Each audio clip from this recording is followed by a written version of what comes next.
Oy, ano?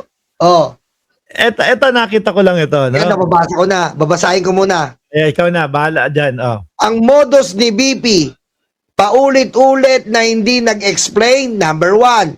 Hindi nagli-liquidate ng maayos funds.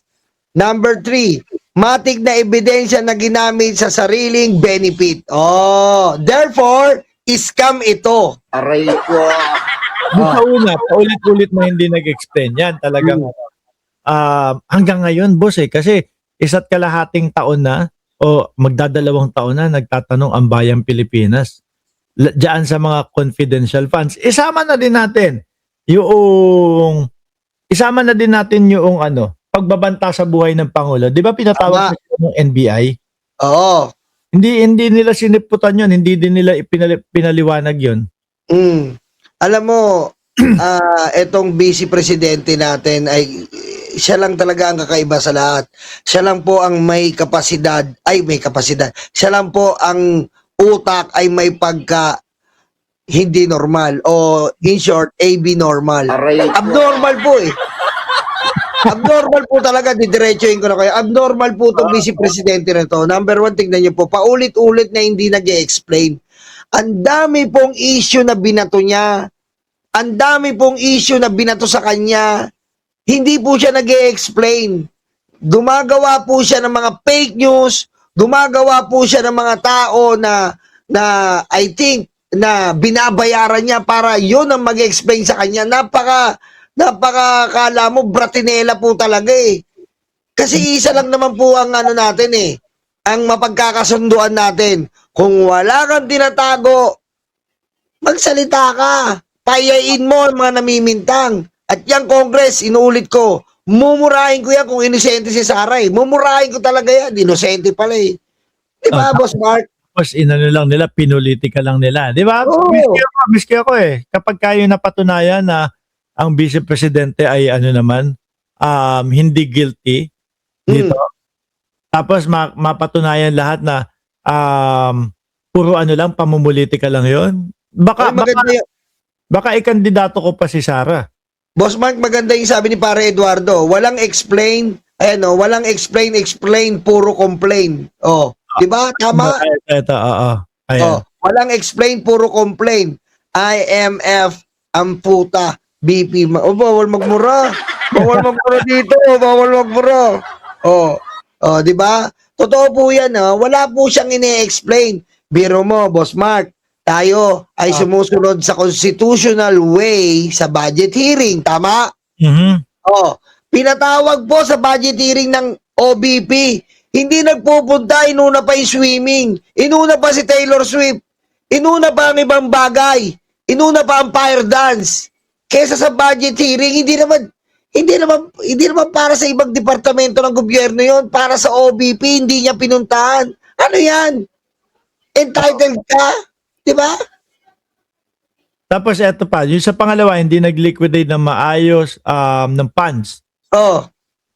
Di ba yan? Isa pa yan. Hindi ka nagle-liquidate ng maayos na funds. Sa sobrang pagmamadali nyo, yung AR, yung acknowledgement receipts, kung ano nilagay nyo. Meron pang chino pa siya. Aray ko.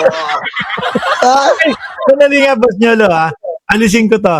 Ibalik natin ito. Ibalik natin yung nandoon sa kaninang yung kaninang umaga natin. Kasi talaga tawan-tawa ako doon. Hindi ako tawang-tawa na talagang matatawa ka doon sa mga pangalan. Ang gulo ko, no? Matatawa ka doon sa mga pangalan, pero mabubwisit ka doon sa ginawa nila eh. Kung etong mga ipinost dito, eto talaga yung mga pangalan, Biruin mo, ayan ho yung mga pangalan daw. The impeachment trial of Vice President Sara Duterte, names on record, si Miggy Mango, naririnig natin yan, diba, Boss Nyolo?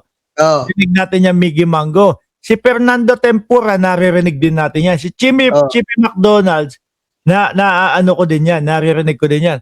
Pero yung bandang pagkatapos ng Chippy McDonald's, Gina Colca. Aray ko.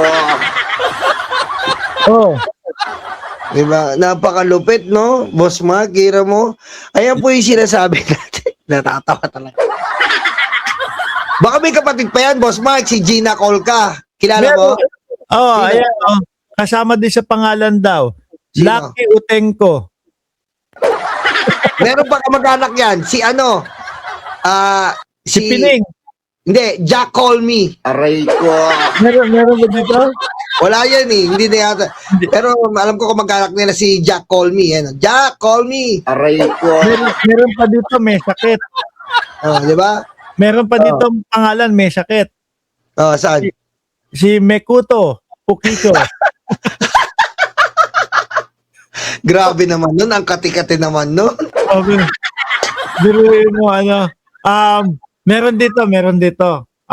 Isa naman, no? Malaaso naman ito. Ayan, nilalakihan ko. Malaasong style to. Dog Tomo style. Wadsya.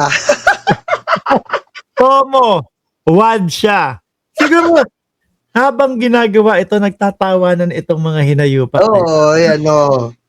Oh. George Ayun pa Tapia, yun. Alaga, Maria, at Dukha people. Shoutout sa inyo. Tinigasan. Pero mo yun, tinigasun. Gasan. Natatawa siguro yung mga, sige, basta sabi ni BP Sara, gumawa tayo ng mga pangalan. Kasi isa lang yung sulat eh. Iisa yung kulman ng sulat eh. Hindi, tsaka yung mga yan po yung sinasabi natin na wala pong resibo, mga kababayan. Minadali po, mga kamasel, mga karayuman, ni Sarah Acknowledgement Receipt dahil nagagawin na po sila dito sa 11 days the confidential funds. At nung dumating po ang COA, kahit ano na lang po ang nilagay sa acknowledgement receipt, kahit ano na lang po. At meron nga, Boss Mark, na pinapakalat, bigyan na lang natin ng linaw. Total, mga bobo naman yung mga DDS, tayo na magbibigay linaw. Ano? Ito po, sabi niya itong mga DDS vlogger, yun naman pala, ginamit ang 40 million sa medisina, ginamit ang 40 million sa pagbili ng pagkain. Mga bobo. Aray ko. Hindi po ganon, mga kababayan. Hindi naman The para confidential funds is allocated, Your Honor, Mr. Chair, in order to provide for a national security or national threat. You cannot use it in different kinds of buying computers, tables, and chairs. Ano yung birthday? Aray ko. Yeah, Boss Mark. Hindi, tsaka may mga budget at mga pondo na para doon sa mga medical na yon, medisina na yon. Hindi ito. Yun na naman ang bagong script nila, Boss Mark. Na napakagaling. Kesa minalagay sa maleta, ginamit sa gamot, ginamit sa mga table. Alam mo ba, Boss Nyolo, kung bakit hinarang yung 2.0 something billion na hinihinging pondo ng Vice Presidente dati? Yun yung pinakalas di ba? Oo. Yung nandoon siya sa Kongreso, naglagay siya ng earphone sa tenga niya para hindi niya marinig yung mga tanong. Hinarang yun kasi madami nga silang ganito na yung sa mga DSWD, may kopyang gagawin sila doon o may kopyang pondo doon na ginagawa na ng DSWD. So sa madaling salita, dagdag gastos at doble gastos lang. Tama. Di ba? So ngayon, ginawa din pala nila diyan sa confidential funds na hindi naman para doon mismo sa mga gamot-gamot, di ba? Pero doon nila. Alam mo, Boss Mark, you're right about that. In English, Your Honor, the project of BP Sara Duterte is just a duplication of our different agency. Aray ko. Right? Duplication lang Libre sakay. Meron na tayong DOTR, LTO. Ano yan? Abuloy. May mga namatayan. Meron tayong DSWD, PCSO. Duplication lang. Sino binobobo mo, Sara? Masakit na naman ugat ko, Boss Mark.